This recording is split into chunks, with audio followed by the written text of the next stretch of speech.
Let's do this.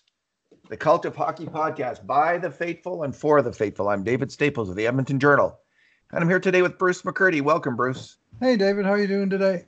I am doing fine, Bruce. How are you doing? Just trying All to right. It's adjust my mic camera here. There we go. absolutely gorgeous day out there today. Yeah, I haven't been outside. Close to zero and blue, sunny skies. Beautiful We day ever for a need walk. that, eh? Yeah. It'll be great to get out walking around again, and I've got to take care of our health these days, so got to eat well and exercise as we can. Alrighty, Bruce. So we're proceeding as if there's, the playoffs aren't canceled yet, so we're going to proceed as if they might proceed, and look at the Oilers team this year, kind of with how this team's performed, and kind of analyze how they did and look for best practices, what might work best in the playoffs. So I've started to take a look at the power play, and I'm going to do like a 4 or 5 part series of posts on the Oilers power play. And the first thing I thought the first post is putting the Oilers power play in kind of a historical perspective. And there was pretty dramatic news on that front, Bruce. This Oilers power play, which was the best Oilers power play in the NHL this year, and by quite some margin. I think the Oilers were 29.5% efficiency rate, and the next best team had 25, something in the 25% range. That was the Boston Bruins. So that's a pretty amazing accomplishment for this power play. But not only were they the best power play in the NHL this year, they're the best Edmonton Oilers power play in terms of efficiency rating of all time. So in the entire history of the franchise, even taking into account that high-scoring Gretzky era, this was the best power play of all time. The next best, so this power play was 29.5% efficiency rating. The next best was the 1982-83 power play, which was led by Wayne Gretzky, 54 points, Paul Coffey, 36 points, Mark Messier, 32 points, and it had a 29.3 efficiency rating.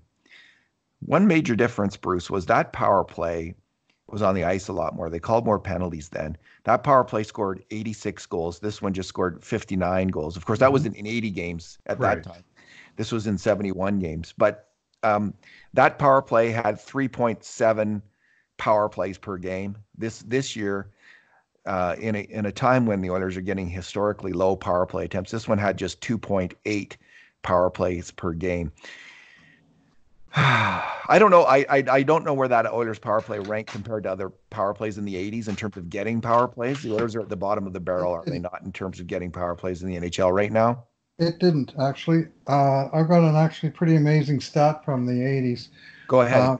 I looked at 81 to 86, which was second through sixth best all-time Oilers power play by percentage teams, as pointed out in the table in your post. With only the 2019-20 team as an outlier above all of them. And they were consistently for 5 straight years, somewhere over 25% to as high as 29.3% every year. But you know what? Over those 5 years, the Oilers had the second fewest number of power plays in the NHL. Oh, that's this on a team that had Wayne Gretzky, Glenn Anderson, Mark Messier, Jari Kurri, not that anybody was following those guys ever, They had the second fewest power plays in the NHL for the 5-year span.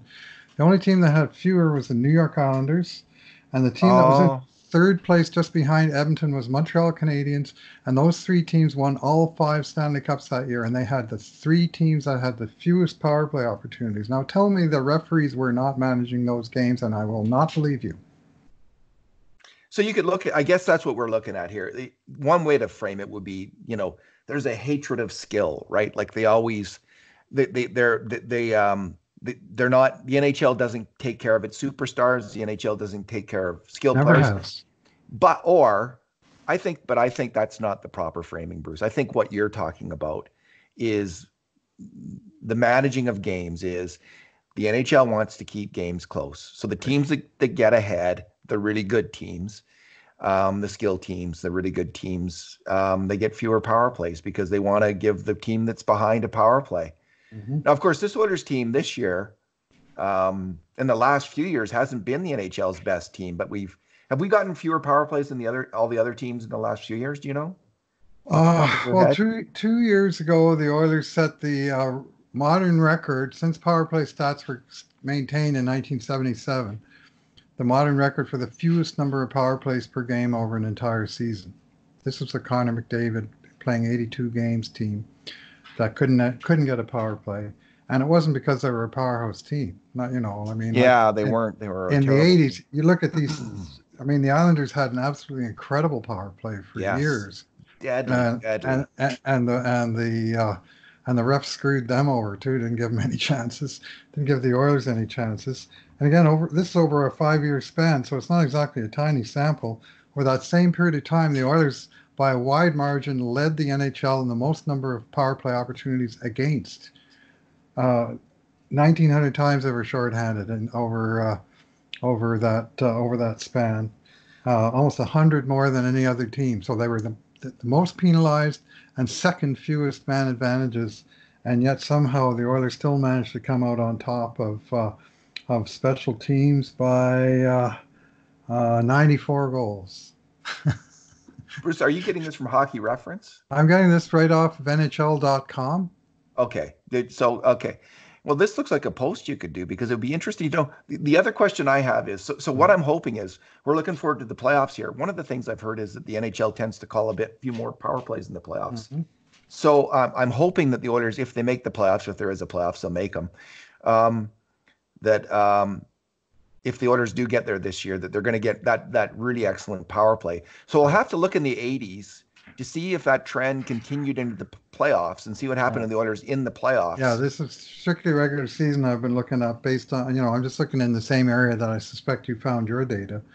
And, I looked at penalty killing as well just to see if there was trends there. And yeah, the Oilers were on the short end of the whistle on both power plays and penalty kill, and they still were stomping teams. And of course, they didn't mind taking penalties because one of the places where they especially stomped everybody was on shorthanded goals. Yes. They were, all-time standalone, all-time great shorthanded team for offense. That's, never been rivaled. And so anyway, but they didn't get a lot of favors from the Stripes based on these, they took 24%, they had to kill 24% more power plays than they got themselves. That's a pretty wide margin over a 400 game span. Oh, just as an aside, Bruce, because we are looking forward to the playoffs here. Mm-hmm, right. This is from Kevin Paul DuPont, who's the Boston Globe's longtime hockey writer. He kind of gave an update on the situation. And his tweet was, a few weeks ago tonight, Bruins finalized plans for media and players to remain 6 feet apart for interviews. Tonight, no NHL game will be played until mid-May at earliest. All players have been told they can leave their respective cities to live elsewhere for the next 6 to 7 weeks. Excuse me. And I think the NHL has said it's going to take 2 weeks of training. Maybe, is that right? Have you heard that? 2 weeks? Maybe someone asked me that, and that was my thought. But or did the NHL? I read somewhere that somebody's suggestion was that the teams, because of the 60-day embargo on crowds of 50 people or more, that if it looked like that might actually be lifted after the 60 days, that the teams might start to get together after about 45 days and start to work up to being ready to play games by then. Okay. So that's a basically best case scenario that they're playing games in 60 days. With a couple of weeks practicing, like a mini training camp under their belts. So one other piece of good news: not only was the Oilers' power play so good this year, Bruce, but what I see is when I look at the Oilers' teams, like individual players might go up or down in the power play year to year, but teams themselves, at least this Oilers team, has been pretty consistent over time. So it was really consistently excellent through the 1980s. And then it was kind of pretty much consistently bad after that, until we get to about, there was a couple decent years, the Hall, Nugent Hopkins, Eberle power plays. they were okay for a couple years. Like they were above 20% efficiency rate. But then they took a dive and again, and the Oilers power play doesn't start to get good again until 2016-17. And in 2016-17, let me just look here. They have the 5th best power play in the NHL. They went from, in 1 year, 2015-16 to 2016-17, they went from the 18th best power play in the NHL to the 5th best power play in the NHL. That team improved in every category. That 2016-17, like time and again, they went from like 25th to 7th, or 23rd to 8th, and major categories: goals for, goals against, and right across the board, it was a huge improvement. The power play was part of it. But so let's start with the 25th. Let's talk about the power play now in the McDavid era, building up to this current power play, and kind of analyze what's happened. So that 2015-16 power play, which was just mediocre power play, it essentially it had 2 players who were in the top 100 in terms of power play performance in the NHL. McDavid was 15th overall, and Nugent Hopkins was 92nd overall in terms of their points per 60 on the power play. So they had 2 guys that were doing okay. And then they had 2 guys that were kind of Sekera and Letestu were 105th and 112th overall. Right. So they were close to being, let's say in the top 100, you're in the top. There's usually about 300 NHL players every year who play 75 minutes on the power play. So there's about 300 regular NHL players every year on the power play. So go ahead. 2 units per team, basically, about 10 players a team. So McDavid was in the, he was in the very top group, 15th overall, and Nugent Hopkins, Sekera, Letestu, they're doing okay. But after that, Jordan Eberle ranked 176, Justin Schultz ranked 187th, and Taylor Hall was 224th that year. Oh. So Taylor Hall was kind of an up and down power play performer with the Oilers. He had, in his MVP year in New Jersey, he was, I think, the top power player in the NHL, but he's really been up and down in his career. And he never, one of the reasons maybe he was traded in the end was he never became, in Edmonton at least, a consistently elite power play scorer here in Edmonton. And that was his last year in Edmonton, right? 15-16, yeah. That was the year McDavid broke his collarbone. So you talk about him being 14th or 15th in the league, points per 60, but only had 14 points on the power play because he missed almost half the season. So his raw numbers were less impressive than his percentages. And of course, that was across the board for him that year. But Hull, he was. He had his moments where he was great. I remember him getting a hat trick in the 3rd period against the Thrashers one time and pulling out a 3-goal comeback that the Oilers came back to win 4-3 in one game, and 3 power play goals, and he tied some franchise record or something with 3 power play goals in one period. Obviously that's just one game, but he certainly had the capacity. But there are other times where, 226th in the NHL. That's not good. And Leon Draisaitl played 184 minutes on the power play that year. He was 234th that year. He only had 2.9 points per 60. McDavid was at 6.28 points per 60. So 2.9. Leon was on the 2nd unit with Yakupov. Yakupov was weak, 198th overall. The Oilers' 2nd unit has been weak forever. And I think one of the reasons that we're seeing the power play spike that we're seeing now is that the coaches have gone more and more to, let's just live and die with the 1st unit for the whole 2 minutes if we have to. That is so true. So in 2015-16, we see McDavid, he played half the year, as you say, 134 minutes. Nugent Hopkins, 144. Sekera 189, Letestu 165, Pouliot 130, Eberle 183, Schultz 137, Yakupov 107, Hall 231, Purcell 192, Draisaitl 184. So there's a whole plethora of players who are playing over 100 minutes and over 150 minutes. So they really spread around that power play time at that time. And as you say, that's changed. So, Bruce, let's go to the next year and let's see what's changed when they moved to the 5th best power play. I'll give you the same ranking numbers for the players. Um, here we go. They still seem to have 2 units. Okay, there's still. It looks like there's 1, 2, 3, 4, 5, 6, 7, 8, 9 players who have played more than 150 minutes on the power play. But all of a sudden, Leon Draisaitl takes a step up. He's the 10th top power player in the NHL, 6.8 points per 60 on the power play. Milan Lucic is signed that summer, 15th best power player in the NHL, Bruce. He really got it done in the power play that year, 6.7 points per 60. McDavid, 20th overall. Mark Letestu, he starts to set up. He was a good power player the year before. He was okay. He's 93rd overall. Oscar Klefbom takes over at the point, and he's 99th overall. So they have all 5 of their top unit are in the top 100 for power play performance.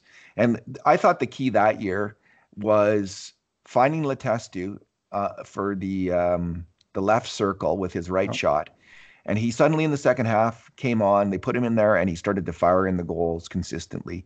And that just opened up the whole power play. Having him as that threat there was crucial. And Lucic, I mean, he got a lot of criticism by the end, but he did have a really, really strong season on the power play that first year. That was an outlier for his whole career. He'd never had performance like that any of the time that he was in Boston or Los Angeles or subsequent in Edmonton. He'd always been a stronger 5-on-5 player. But that first year in Edmonton, Lucic had 50 points, and 25 of the 50 came on the power play, and he had 23 goals, and 12 of the 23 came on the power play. So literally half of his production, Lucic, I'm talking about, half his production came on the power play that one year, and it was a complete outlier for the whole rest of his career, not just his time in Edmonton. He'd never been that effective a power player till that year, but boy, he found some magic. So Jordan Eberle that year was 104th overall. He had 4.3 points per 60. So 2 years in a row there, he was kind of in the middle rung of power players. Right. And Bruce, I never expected that. I thought Eberle would be a top power player. That 2010, 2011, 2012, 2013 power plays that were pretty good in the NHL. He was a huge part of it. And Nuge would thread the cross seam pass over to Eberle, and he would deposit it. But it seemed like the other teams caught on to that, took away that play completely. And Eberle, he just never developed what Letestu had that year, that consistent shot from the left circle. And it's a big part of the reason that he's no longer an Edmonton Oiler, for sure. I don't think Hall's power play performance was as big a reason for moving him out. But certainly with Eberle, that lack of his inability to cash in on the power play in the end started to frustrate the coaches to the point where Letestu took over his job. Letestu, my recollection is it was right around, it was maybe the third of the way through the season. I was going to say December 1st. Yeah. I think there was a game in Winnipeg, and Letestu moved into Eberle's spot, and Klefbom moved into Sekera's spot, and I think it was the same game, and they had a new first unit, and they clicked, and they were good for the whole rest of that year. And they had 3 guys with over 10 power play goals that year. Lucic had 12, Letestu 11, and Leon had 10. So that's excellent production when you got 3 double digits. That means you got lots of options. It's just not one guy that's doing your shooting for you. It's they had quite a bit going on that year. All right, now we move on to 2017-18, and the Oilers power play absolutely craters. They have all the same personnel, but they go from. But the first unit, the first unit had all the same guys. They moved out Eberle. Excuse me. They go to 31st ranked power play, 14.8 clearance rate. They drop from 21.2% to 14.8%. And 22.9% to 14.8%. And Bruce, I see it as coming down to essentially 2 factors. 2 players getting old overnight. And this happens in the NHL. And it's a hard league. It's a very hard league. And overnight, Mark Letestu and Milan Lucic became a step behind. They just, they were always a little bit slow, but due to their smarts and effort, they were able to keep up. But suddenly that wasn't enough. The game speed, maybe the league was speeding up. They're slowing down a bit, and they just couldn't cut it anymore. And so Letestu suddenly is ranked 265th overall for power play performance. Lucic drops in 1 year, Bruce, from 15th to 272nd in terms of power play point scoring in the NHL. So simple as that. And the coaches were slow to adjust, I thought. They stuck with those guys. I mean, Lucic played 175 minutes, Letestu 142. Yeah. Maybe they didn't feel they had any other options. I mean, they had Ryan Strome. They could have tried him. Although he wasn't doing much on the power play either. He was 279th in terms of his ranking. That year, McDavid was the top power player on the Oilers, Bruce, 101st out of 319 regular power players. He had 4.9 points per game. So per 60? Per 60. Yeah, well, he only 4.9 per 60, yeah. He only had 20 points on the power play all year, McDavid. And the next on the team was Leon Draisaitl with 11. I mean, the whole power play stunk. You can say that the two guys got old, and that was a big part of it, but they just weren't clicking at all. And the guys, Draisaitl's been an enormous power play producer every year but that one. But boy, did he hit a dry spell. 11 points, 6 goals, 5 assists, for an entire season on basically the first unit. But mind you, that was the year that they set the record for the fewest number of opportunities per game. They just were not getting, and it wasn't because they were a powerhouse like the 80s Oilers or Islanders. It's just they weren't getting any goals either. So anyway, that's part of the reason that the gross numbers were gross. And Draisaitl dropped from 10th the year before in terms of power play scoring in the NHL. His rate of scoring to 238th from whatever that was, like 6.8 to per 60 to 3 points per 60. And I think what happens, Bruce, is a power play to properly function. It really, to be an elite power play, you need everything to be working. That's when it opens up for everyone. And if like, for instance, this year, if Nugent Hopkins wasn't shooting so well from the left half wall, if they had someone who wasn't functioning there, like Letestu wasn't, then suddenly the teams just stop respecting that, and they take away everything else. They leave that open a little bit more. And they cheat towards the other side, and they shut you down completely. They're not so worried about Letestu or Lucic anymore. And Lucic isn't winning pucks down low. He's not winning pucks on the boards. He's too slow to retrieve pucks. They're getting the puck out constantly on the power play because Letestu, same thing, too slow to get to pucks that year. They're getting the puck out constantly, shooting it down to the other end, and you need all 5 pieces working. Yeah, well, not really any of them were working that well. If you got no one in the top 100, that's not good. So yeah, okay. That was a year that just went sideways, and they didn't have a lot of chance to work on their power play. Let's put it that way. Yes, they didn't. Okay, 28-19, it takes a step in a positive direction. They are 9th overall in 2018-19, 21.2% clearance rate. And McDavid has 33 points, Draisaitl 29, Nugent Hopkins 26. So they all take a huge, McDavid 13-point increase, Draisaitl 18 points, Nuge 17-point increase from the year before. So in terms of their ranking overall, let me just get to that. McDavid is 13th in the NHL, Draisaitl 31st, Nugent Hopkins 51st. They bring in a new net front guy, Alex Chiasson, who's 94th, Oscar Klefbom 144th. So it's still not completely, Klefbom, as I recall that year, there was a lot of discussion about whether he was the guy or not. And, it was a good power play, and he was okay in it. But I would say that year, Bruce, that maybe he was a little bit of the weak link. But they're starting to figure each other out now, and they're doing pretty good. Yeah, well, that was the Oilers' number of opportunities improved all the way from 210 all-time low to 222, still practically bottom of the league.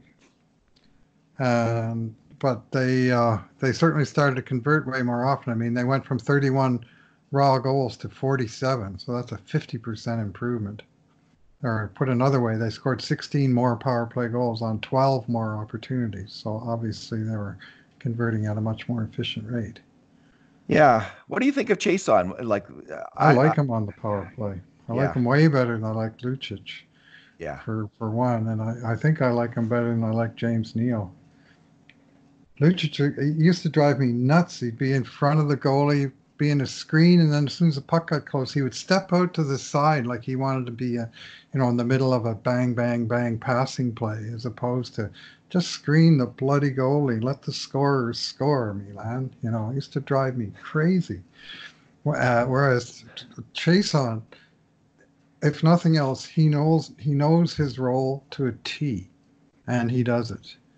And he tries to get open for that, where he gets down on one knee and he tries to shovel in that pass from 1 foot out that McDavid feeds over there occasionally.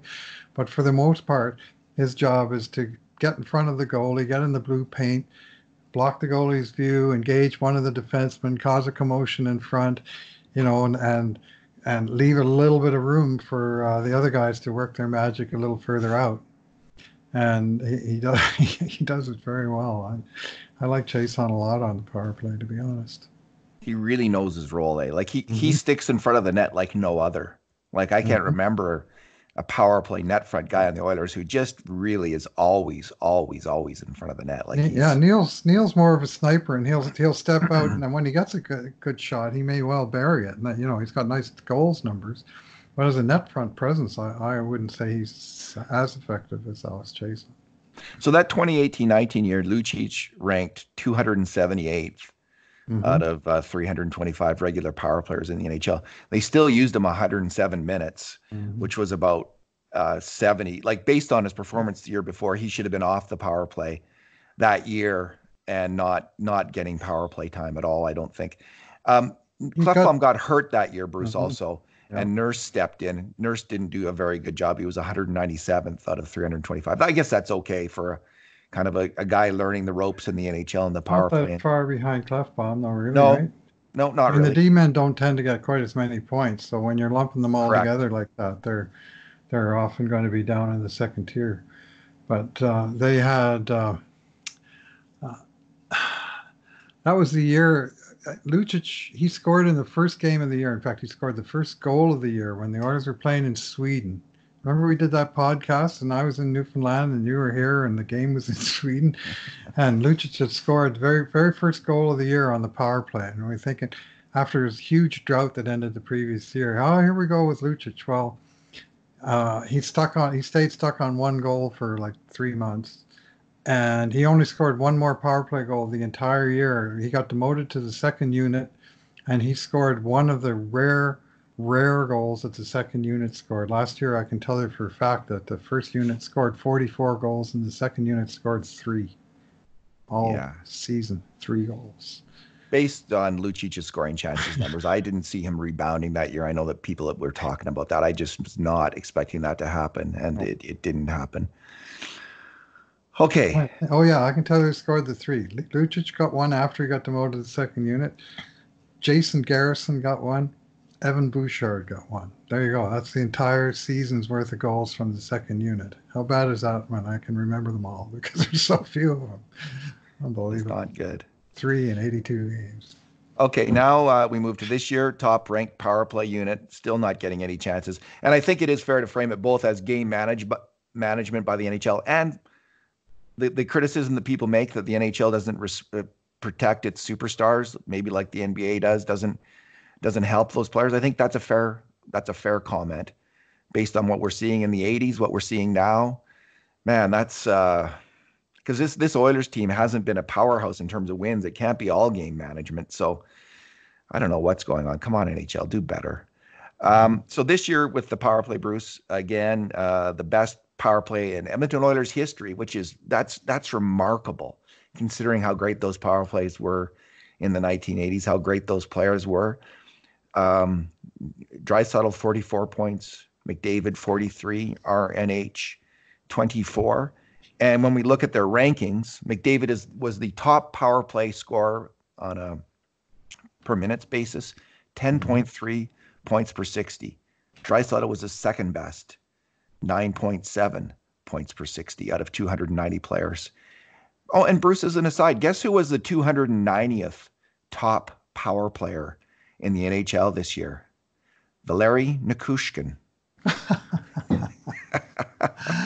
And we're laughing. If people might not know why we're laughing, but Nichushkin was famously, a stats site, Evolving Wild, put forward the idea that Nichushkin was having as good a year as Draisaitl, was what they were saying, and people just were were just shaking their heads and wondering, like, how can you say that? And I think what has happened, Bruce, is because players' 5-on-5 performance tends to be a bit more consistent than their power play performance. It goes up and down. There's a bias in the stats community, or maybe that's one of the reasons. But for whatever reason, there's this bias in the kind of people who put a lot of store in even strength on ice stats, to put all the weight on that and just to kind of throw the power play stuff out the window for some reason. So you can have a player like Leon Draisaitl, who's absolutely killing it on the power play. Crushing it. And Nichushkin, who's terrible, who's the worst NHLer in the regular season. But because someone puts so much more weight on one aspect of the game than the other and seems to disregard the power play stuff seemingly altogether, they will make a comment like Draisaitl and Nichushkin are kind of comparable MVP candidates this year. And it could, come on. Nichushkin's having a good year. I didn't realize he was even playing on the power play. So little impact is he having on it, but it sounds like he had enough ice time to qualify. Was it 75 seconds? You said 75 minutes. Or 75 minutes on the year. Okay. Anyway, I've long sort of looked askance at that. That I see it too as a bias towards 5x5 stats in the advanced fancy stats community. I mean, it is the primary game state, and it is the one game state where you can say, well, it's a level playing field. You got 5 guys on this team, you got 5 guys on that team. Anything 50-50 or above or below, it's obvious, and whereas if you're dealing with an unbalanced situation like the power play should score, and I think it does get discounted too much, and there's not enough credit given, or oftentimes people just default to 5x5 and just simply don't look at the across the spectrum. But this year, I mean, the Oilers scored 59 goals on the power play. That's a pretty substantial percentage of the goals that they've scored all year. So they're what are they at for the year? I'd have to look it on a different page, but they're it's only a few percent of the ice time, but it's a pretty wide percent of the goals. And in terms of winning and losing NHL games, which is what the analysis of players is all about, who helps you win and who helps you lose, scoring on the power play, well, that goal counts as much as an even strength goal. And it's a huge deciding factor in games. I mean, those games when the Oilers power play outscores the other team's power plays. Wonder what the Oilers' record is. Good.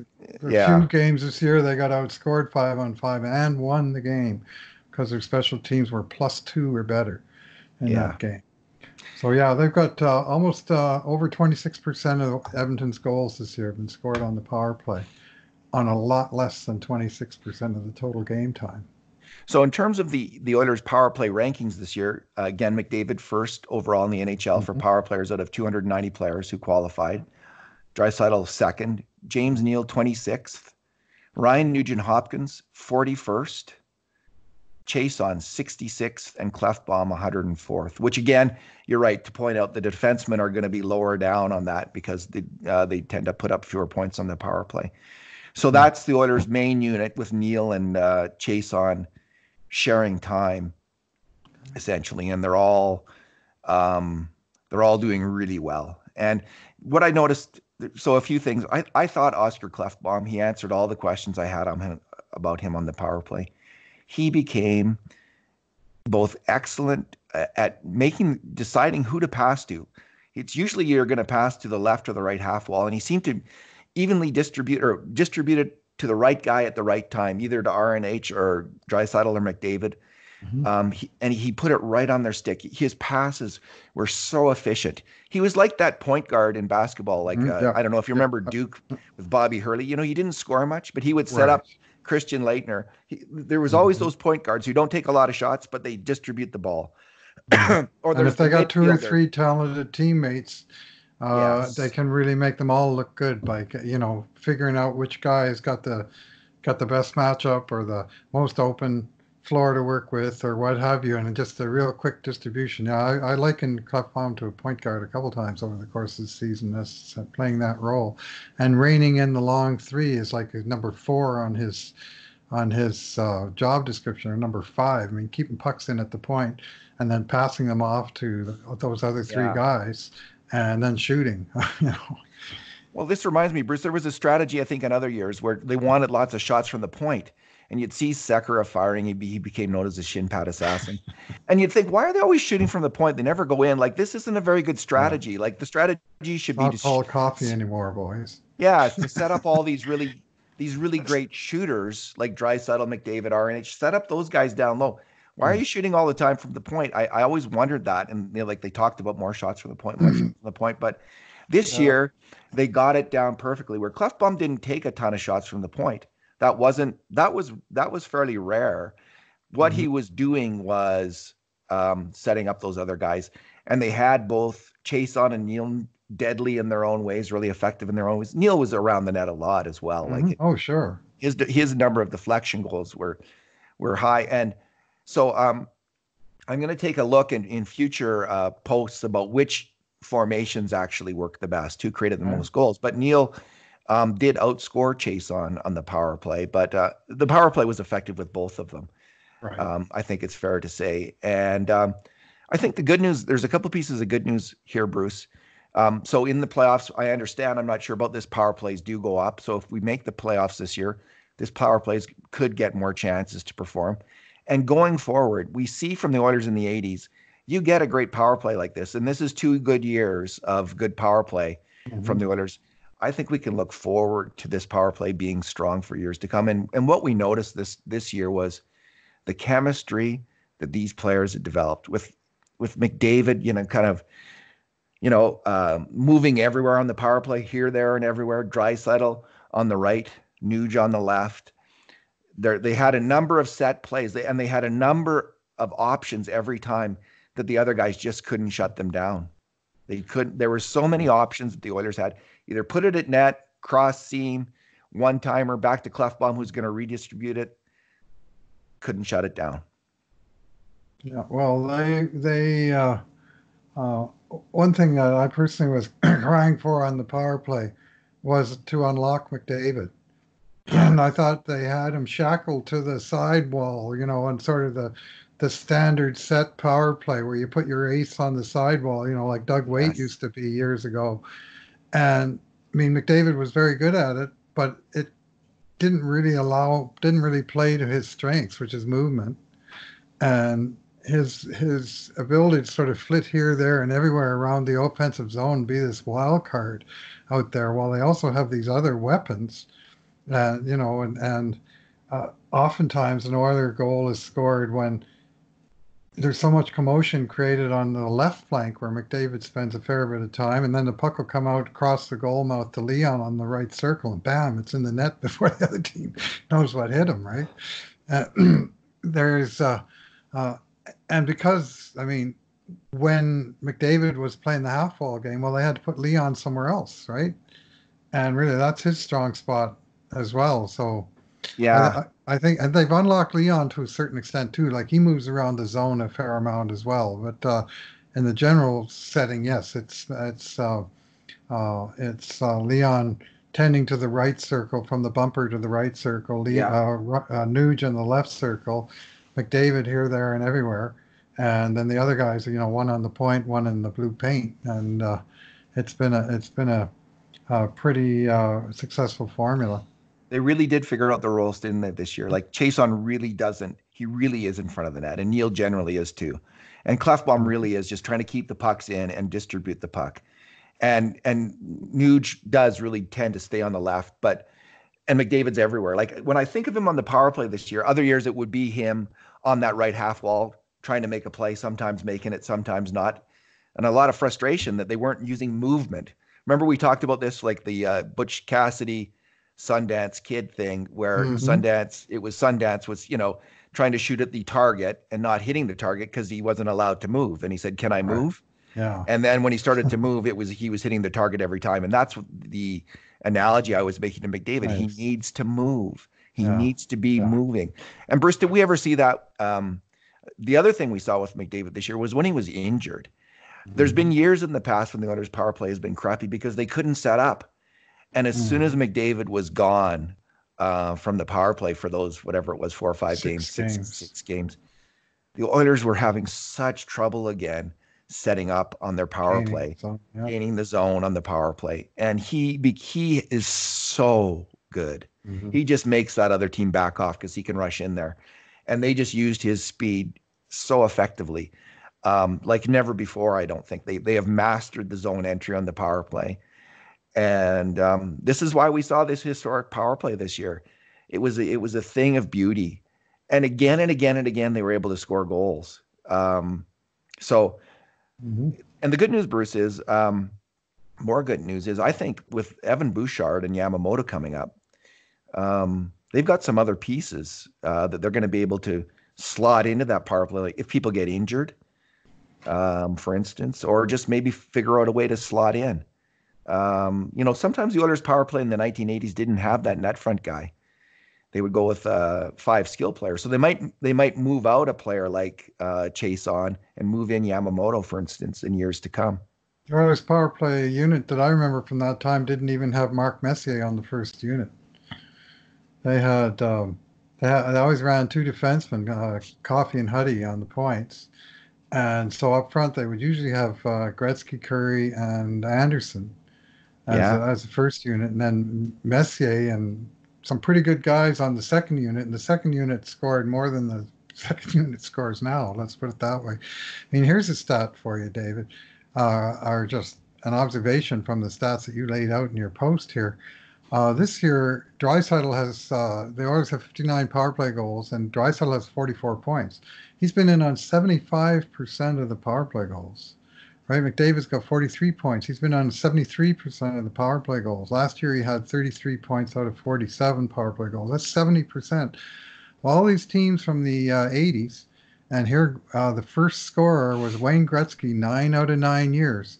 But in his most influential, impactful year, he had 54 power play points out of 78 power play goals, 69%. So even the great Wayne Gretzky never got to 70%, which McDavid has done 2 years in a row, and Draisaitl once. And it's not because they're better than him. It's because his second unit was better than their second unit. If they don't score, the Oilers aren't going to score on the power play. Whereas Gretzky had a lot of Hall of Fame help. That's the other thing they learned this year was to go, I think, with just to stick for that extra time with the first unit on the power play. And, you'd really have to break down when the power play goals were scored this year, how long the shifts were, like how many in the first 10, first 20, like, and I don't know, like maybe someone who's better at scraping data could do that kind of work, but that's beyond my pay grade. But I'll bet you most of the shorthanded goals against were scored on the second minute of the power play. That would be something to look at too, Bruce. This unit did give up a fair number of 10 shorties against, and shorthanded goals against. Came when they were a little bit sucking fumes towards the end of a power play, which is a theme we've seen in other scenarios as well. Cough, overtime, cough. Well, that might be something to look into too, as well. Try to figure out when the power play goals were scored with this unit. And when the shorthanded goals against, maybe you can make an argument to shorten the shifts a little bit. I don't know. It's pretty hard to argue with the best power play in Edmonton Oilers history.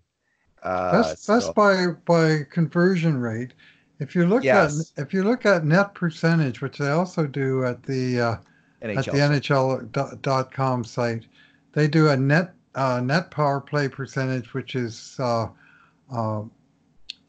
what they produce minus what they give up. Yes. And so that 82-83 team that scored 86 power play goals and only gave in 6 shorties. Is the And best. so they were at 27.2 net, and the current Oilers are number 2 at 24.5. So 29-4, but they've given up a shorty on 5% of the power plays that they've had as well. So it's been a slight weakness, but still second best all time on net clearance of power plays. And that was what drove the Oilers in the 80s. I mean, their shorthanded team, over the 5 years I looked at, their shorthanded team had the 5th best rate in the league. But on net PK percentage, they were number 1 with a bullet because they scored so many shorthanded goals. Yeah. So they averaged almost 25 shorthanded goals a year over that 5 years. It was just unbelievable how they attacked on the penalty kill and executed. That was one thing that just set that team completely in a class of its own for that. The counterattack was their thing. So I'm going to do a coming post on just looking at the raw scoring numbers, which we've talked about in today's podcast. Mm-hmm. I'm also going to look at our own numbers on the power play, the contributions to grade A chances, and see if that tells us a little bit different information. And we'll look at that over the 5 years of the McDavid era as well, to give us some context there, and to see how those numbers have changed. And they have changed dramatically. They shot up this year, not surprisingly. And maybe we'll have a couple other posts out of this. I don't know. I don't know how easy it is will be to look at the data of when the goals are scored, how far into the power plays, but that would be interesting perhaps. Right. And then maybe you could do a post looking at this issue that you brought up on the number of power plays that the good teams tend to get over time. That would be really interesting to know if this is just an anti-Oilers Islanders. Well, that Islanders power play was so good. Potvin, Stefan Pearson, Trottier Gillies, and Mike Bossy. They were over 30% a couple of years, I think, and they. Wow. Yeah, that was late 70s, just before the Oilers got into the NHL, and clearly, I mean, the league wasn't as balanced then, and clearly the raw numbers. I mean, Occam's razor suggests the easiest solution is that the referees were actually trying to handicap the powerful teams a little bit and give the, like Pittsburgh Penguins, that were a terrible team throughout that time, number 1 in most power play opportunities. It's not because they had the puck all the time. I can tell you that. Drawing penalties, just they were getting all the calls because they needed all the help they could get. Alrighty, well, let's leave it there, Bruce. And again, we're going to continue on with an eye towards the 2020 playoffs. Hopefully we'll get that. Hopefully we'll be there, but we'll see. Yeah, time will tell. I think we can draw. I think this is going to be the first season in Oilers history, or maybe any NHL team's history, for a team to finish with an odd number of games played. The Oilers may be one of them with 71. Just a season just caught frozen in a moment in time, Yeah, just like we all are. Yeah, you bet. Alrighty. Thanks for talking today, Bruce. Yeah, thanks for listening, everyone. And in the meantime, and in between times, this has been another edition of the Cult of Hockey podcast.